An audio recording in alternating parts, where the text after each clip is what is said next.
Good morning. We are in X-Plane, and I'm going to jump over into the cockpit of the default Cessna 172, and basically get that done. So put these guys out of the way. We won't be using them today. I don't plan on flying today. Basically, it's an information stream. Pretty close. Alrighty.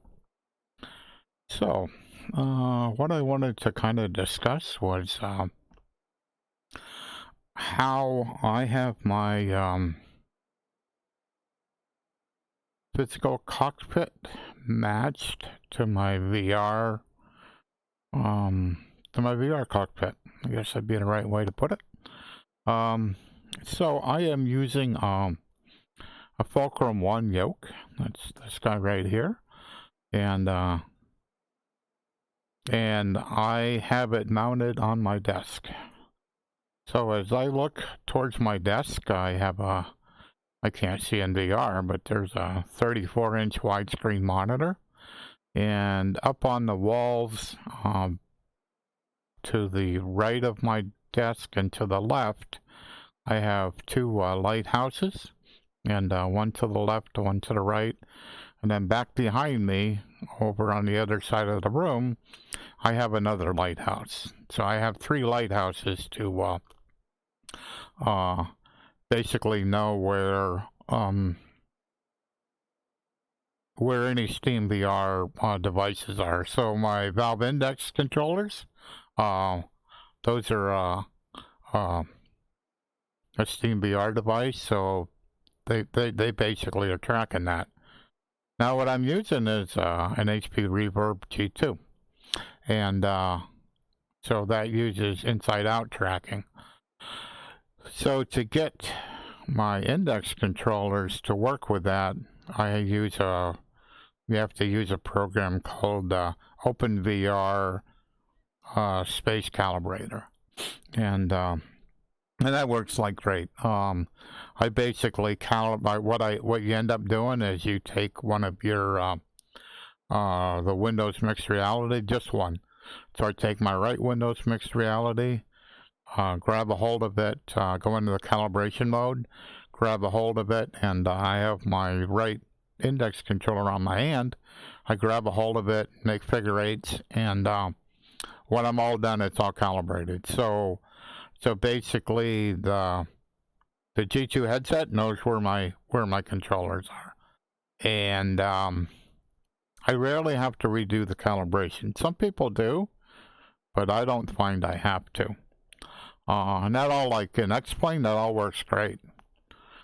So what I'm trying to explain is, with a little bit of intro, is to make the VR experience kind of work the best that I've found. And I've been at VR in X-Plane for over 3 years now. So I've had my G2 for, I don't know, 6 months, something like that. And originally I was using the G2 controllers, but I like my index controllers too much. So the probably, and this is for any VR, if you have your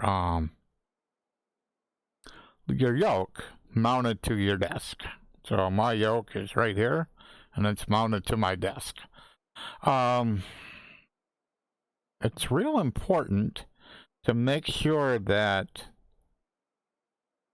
get it down low enough here where I can find my desk. Okay.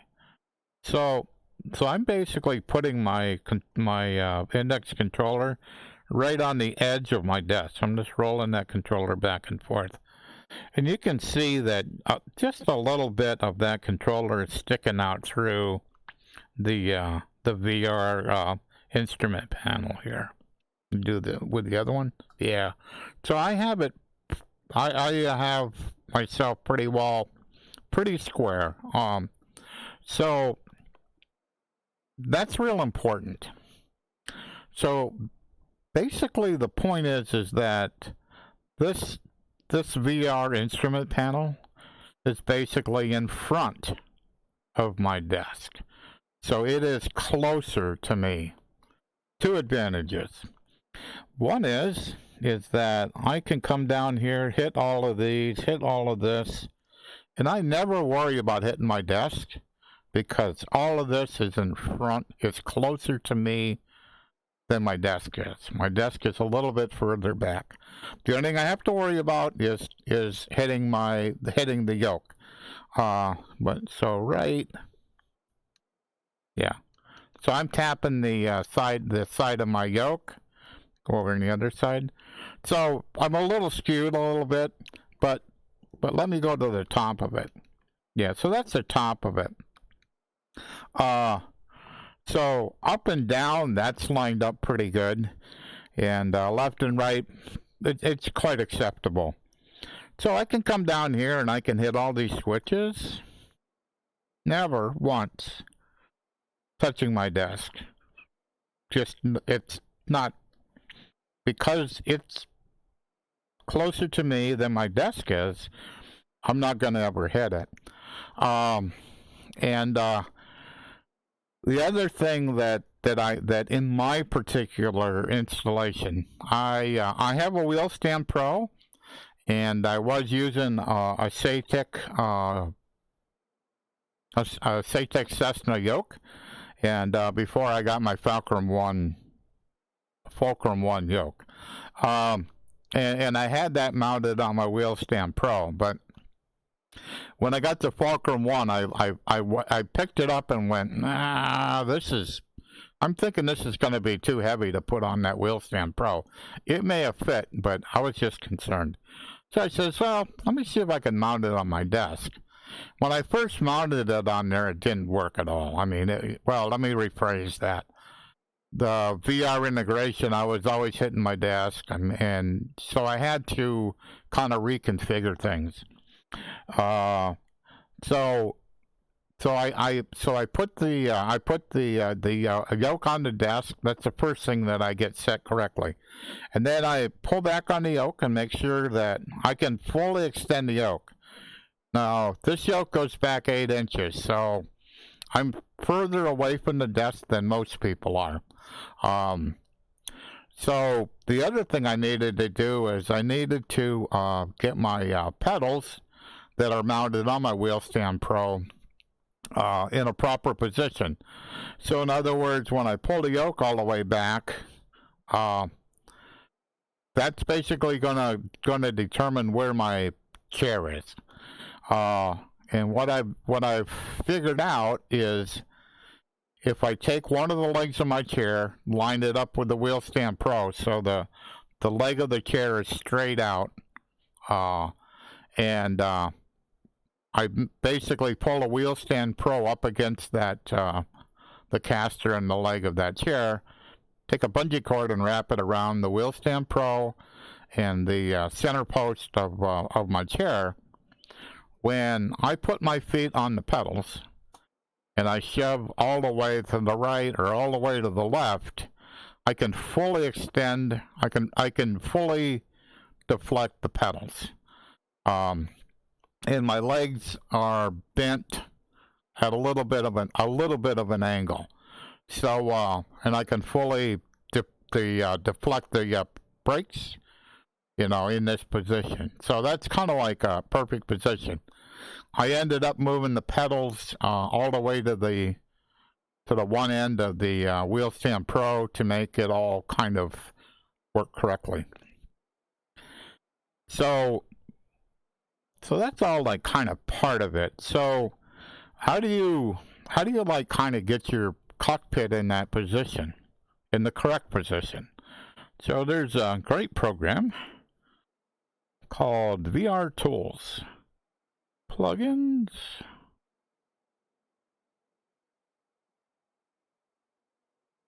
VR Tools. We want hotspots.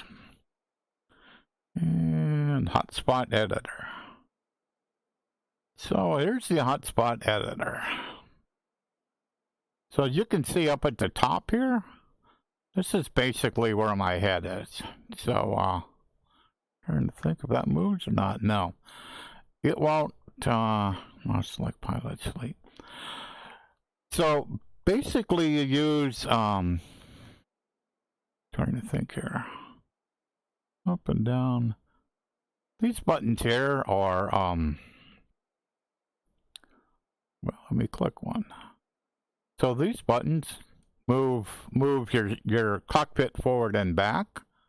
These other two move it left and right. I rarely ever have to move myself left and right. It's available, but I just don't.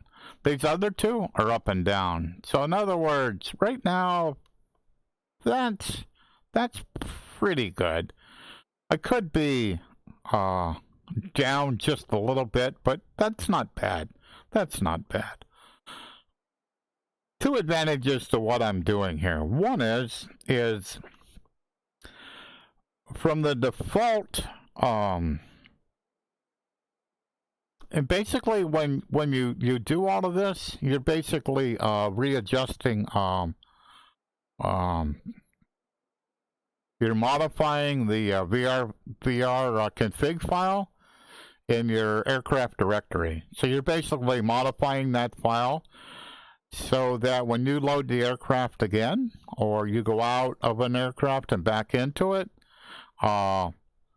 that's where it's going to, when you use this button, this get into pilot seat, when you use that, it's going to use that information to put you in that place. So that's kind of what this tool does. It allows you to modify that, and you don't have to go in with a text editor and do all that. You can do all the moving right in this editor. So once you get done in the right position, you would click on Relog, and then click on Update. And then when you click on Update, there's another one that a button that shows up here that kind of finalizes that. And normally when I do that, I normally get out of the aircraft, get back in it to make sure that it all works, and it is it's kind of what you want. So there may be like a little bit of trial and error to get it to work correctly, but this is what I found out to work for me.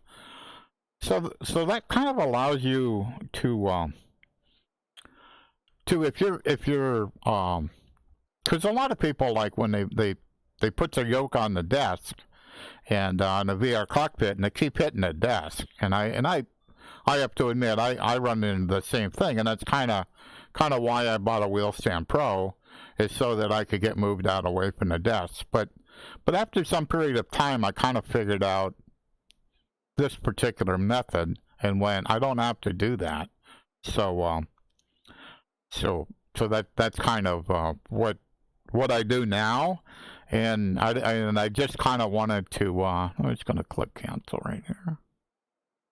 And I just wanted to kind of try to, in the best of my knowledge, and the fact that I have a webcam now where you can basically see what I'm explaining, so you can see where my yoke is, where it's mounted to my desk, and I can put like the controller. You can see where, from looking at the webcam, you can see where the controller is on the desk, and also see in the stream where the image of that controller is. So in the same way as you should be able to see my hand over here on the mixture knob, and when you're looking at it in the webcam, the hand's going to be just kind of in the middle of nowhere.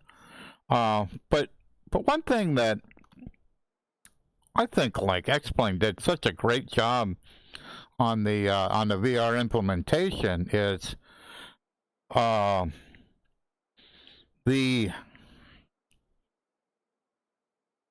VR implementation for the cockpit is like just so nice. So when I come over here and I touch, I get close, and that's why I call them touch controllers. So I basically am touching this virtual flap control. So when I touch it and it lights up,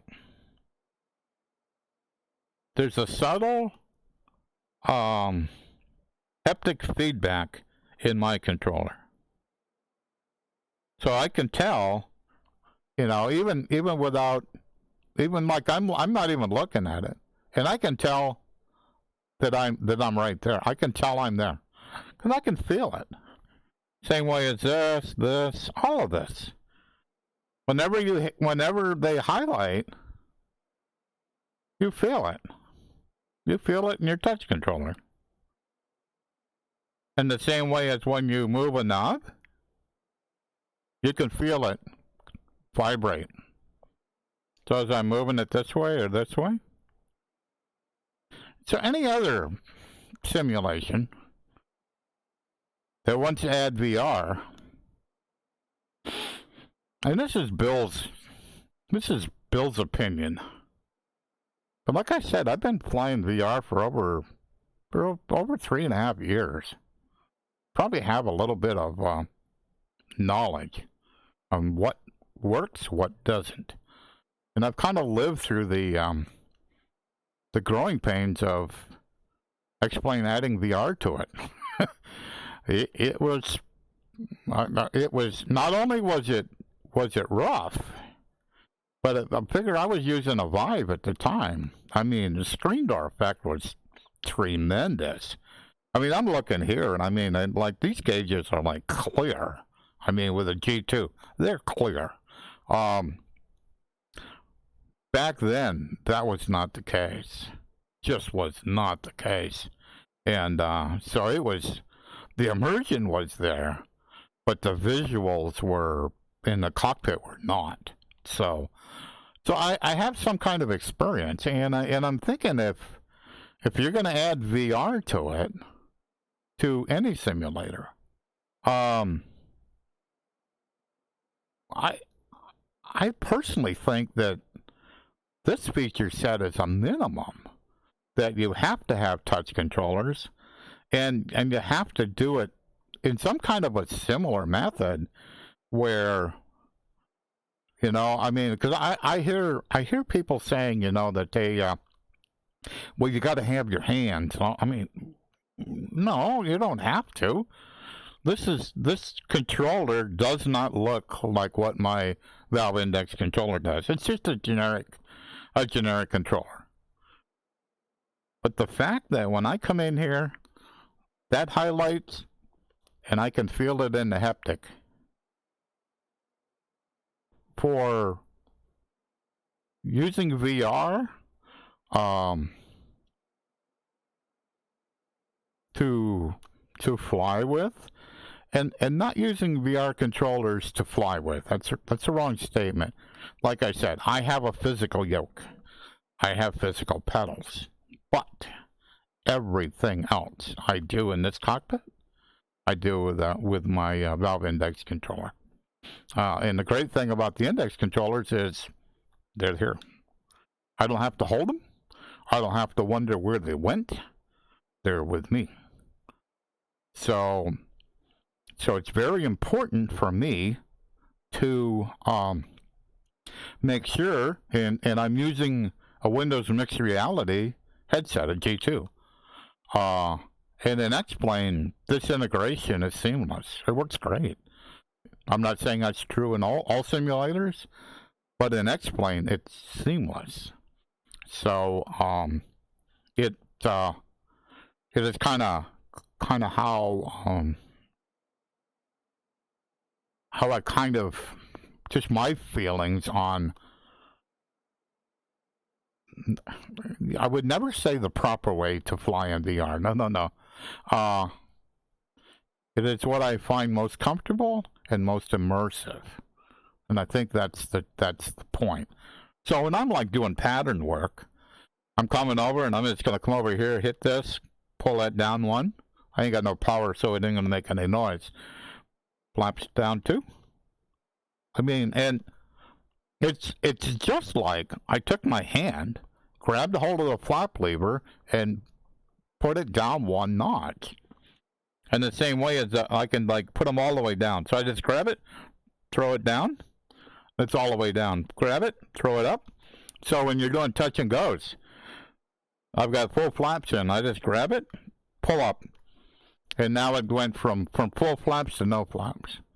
So when I'm rolling down the runway doing a touch and go, I can do that in 2 seconds. So, and the plane's good to go. You know, same way. The trim. Let's come down here, grab trim wheel, move it up and down. And the same way, when I'm moving it, I can feel it. I can tell that I'm moving it. So that's all for that. So I'm going to jump, I'm in a default Cessna 172. I'm going to jump in my Reality Expansion Pack Cessna.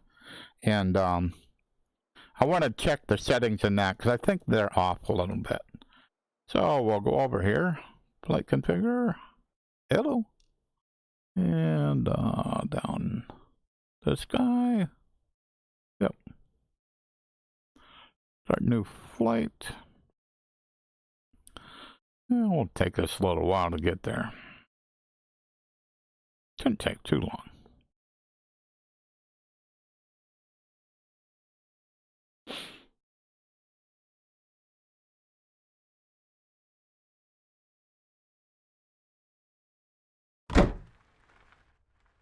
Okay.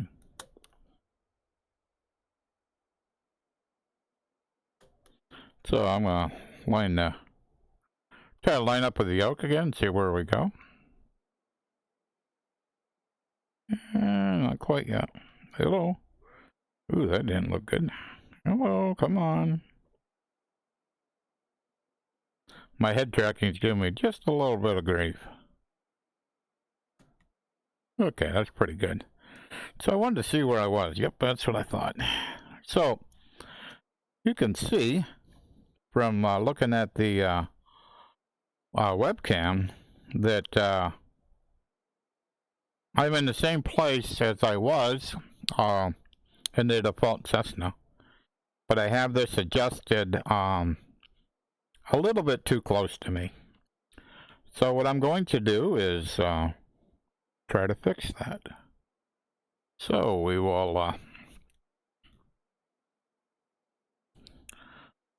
we'll get VR tools.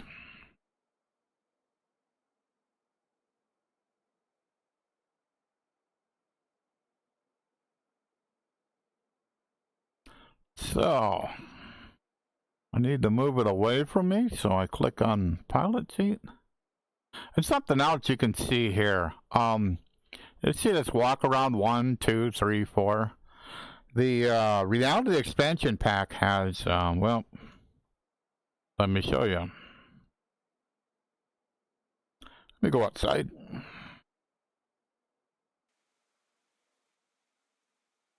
Lost my airplane. So, you see all these little blue circles? So, must be one back there. Well, we'll go to this one. Boom. So basically, these are hotspots that when you do the walk around with the Reality Expansion Pack in VR, you can go to all these hotspots. So if I go back there, so I'm back at the, and if I pull my yoke back, shove it forward, I turn the aileron, turn it back the other way, move my rudder pedals. So basically what it allows you to do is kind of do a real legitimate pre-flight in VR.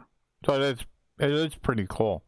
There's also a tow mode where you can get in the front of the airplane and basically use your yoke to basically control the front wheel and basically put the plane into a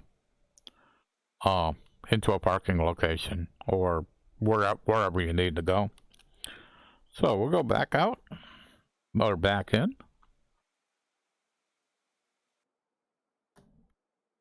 Trying to make sure. A little bit off.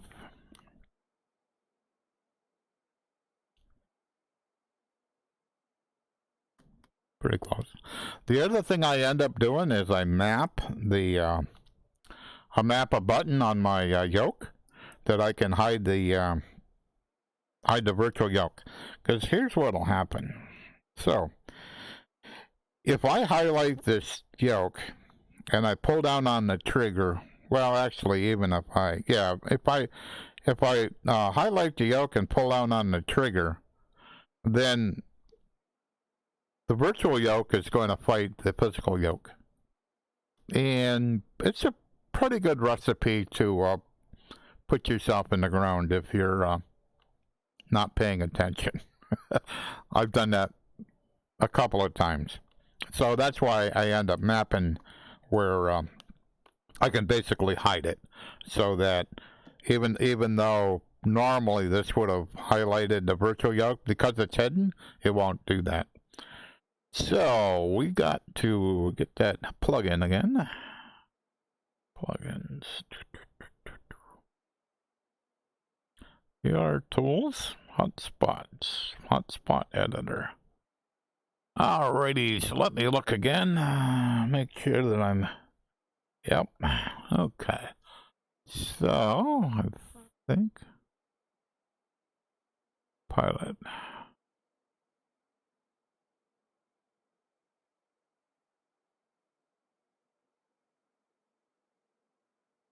I was like, why won't you highlight? So...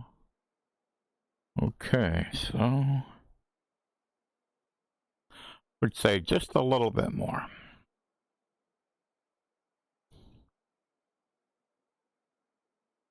Nope, more yet.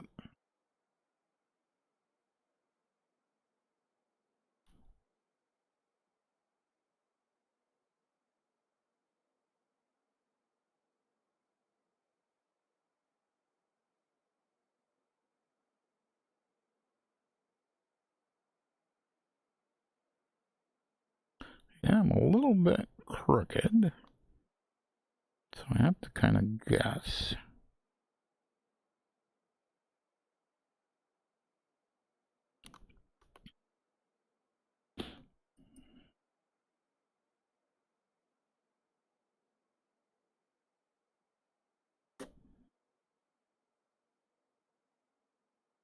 Okay, I'm gonna have to do this more than once. I think I'm close, but I'll have to see. So what I'm gonna do is, now that I've made the adjustments, I'm clicking on Relog.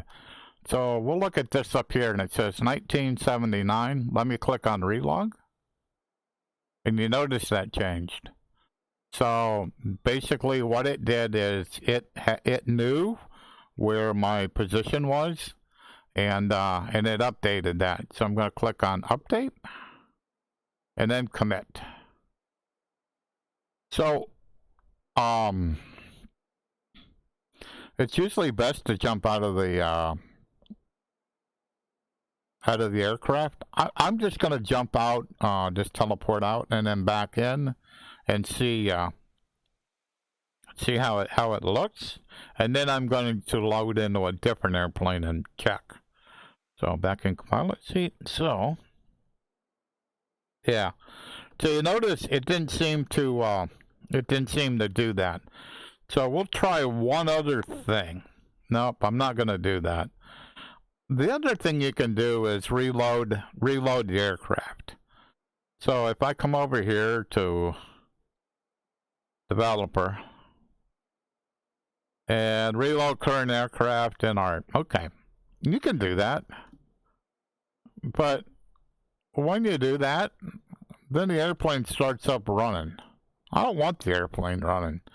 So I'm going to, right now, I'm going to load in this guy. Start a new flight.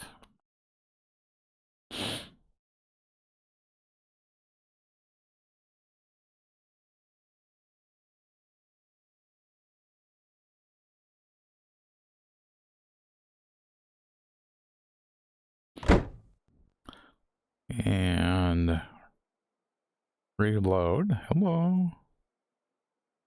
Come on. And then reload the rep. Come on.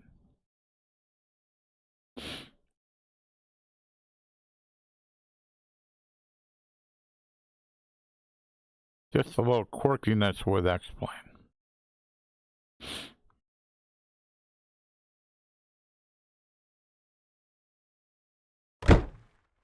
Okay. So, hello. So, I'm gonna try to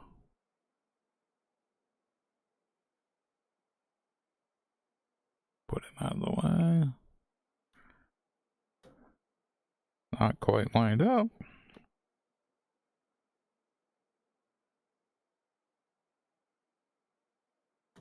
Pretty close.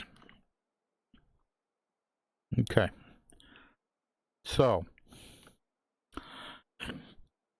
because I reloaded the airplane, then it's kind of close, but it's also crooked by not by a lot.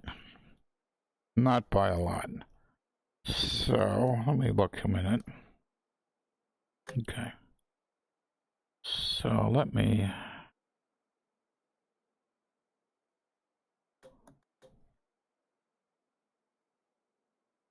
yeah. So all I did is I kind of looked at where my felt where my yoke is, and then turned my head a little bit to the right. So now you can see that the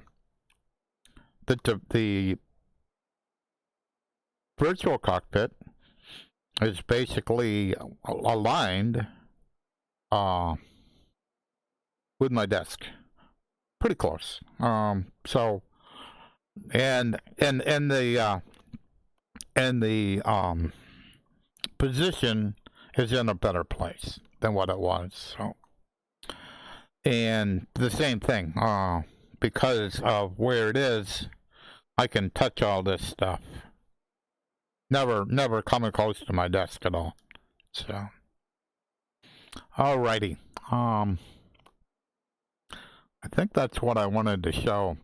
Actually, I will show one other thing. So let me kind of do this. To me, this is a bug in X-Plane. It's been that way forever. So we're going to say, let's reload current aircraft. So if I click on this, so it goes away for a while.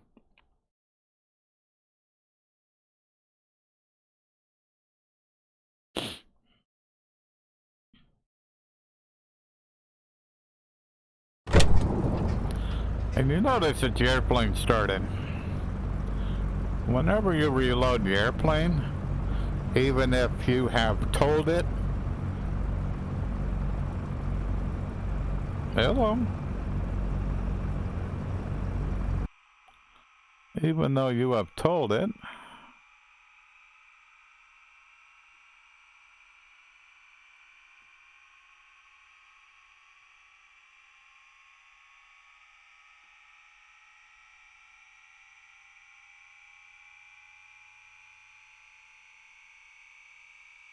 to not start with engines running, that's not checked.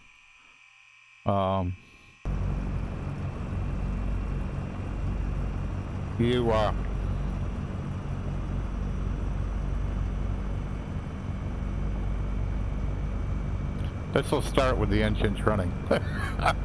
I don't know why it does that. And if you're like trying to configure things, you don't want the engine running. And but I don't know why it does that. But it has done this for a long time. A long time. And it's just that I just find it annoying. But if I like, let me see if I can fix it.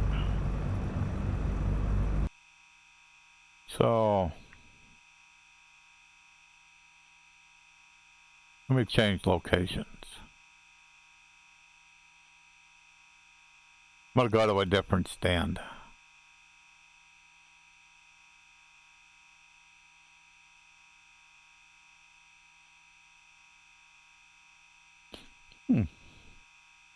That's a little weird. Well, maybe I'll do it over here. I do 15. So we'll start a new flight. We'll see if it starts, if it's running when I get back in there. Because all I did is change my location at the airport. I'm thinking I won't be running.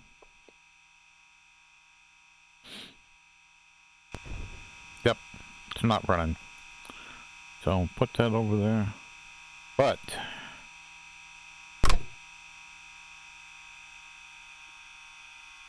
oops.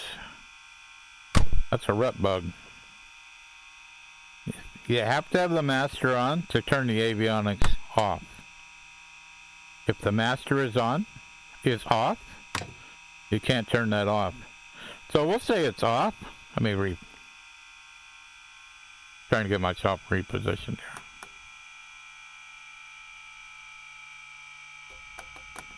Yep. So I come down here and I turn the avionics on. It allows me to do that. But because this master is off, I can't turn it off. That one I can. But bus one, nope, can't do it. Got to turn the master on, then I can turn it off. It's even kind of worse than that. It if the battery's dead, you can't turn it off either.